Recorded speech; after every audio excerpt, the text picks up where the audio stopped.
5 things not to do on your trip to Ladakh. Planning a trip to the majestic land of high passes? Ladakh is an incredible destination, but its unique environment requires some preparation. Here are 5 crucial things you should never do to ensure a safe and memorable journey.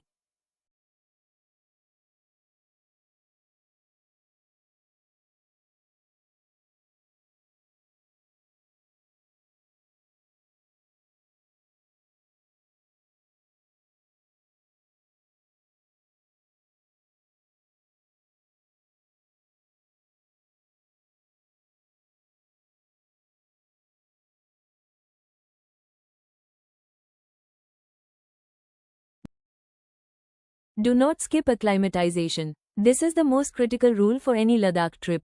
Leh is situated at a high altitude which is over 3,500 meters and 11,500 feet, and your body needs time to adjust to the lower oxygen levels.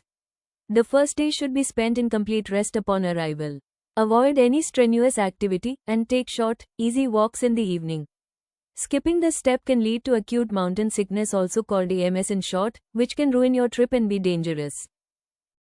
Do not cross high passes without supplement oxygen. While many travelers manage fine, carrying a portable oxygen can is a wise precaution, especially when crossing extremely high passes like Khardangla. The air becomes thinner, and even a short time at the top can cause dizziness or shortness of breath.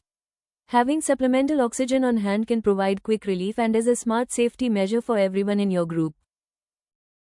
Do not forget to drink water. High altitude combined with a dry climate can lead to rapid dehydration. It's easy to forget to drink enough water while you're busy with sightseeing, but it's essential for preventing altitude sickness and staying healthy.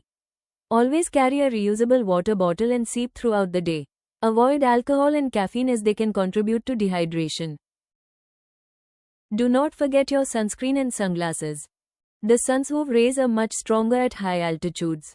Even on a cloudy day, you can get a severe sunburn. Always apply a high SPF sunscreen to all exposed skin, wear a wide-brimmed hat, and use UV-protected sunglasses. This will protect your skin and eyes from the intense sun and prevent long-term damage. Do not disrespect locals and their traditions. No one should disrespect locals and their traditions in Ladakh because the region's culture is deeply rooted in centuries-old values of harmony, spirituality, and sustainability. The people of Ladakh live in close connection with nature, and their customs reflect respect for the fragile ecosystem and a way of life that has helped them survive in extreme conditions. Disrespecting traditions not only hurts their cultural identity but also creates disharmony between visitors and hosts. As responsible travelers, it is important to honor local beliefs, dress modestly, follow community rules, and participate with humility, ensuring that Ladakh's heritage remains preserved for future generations.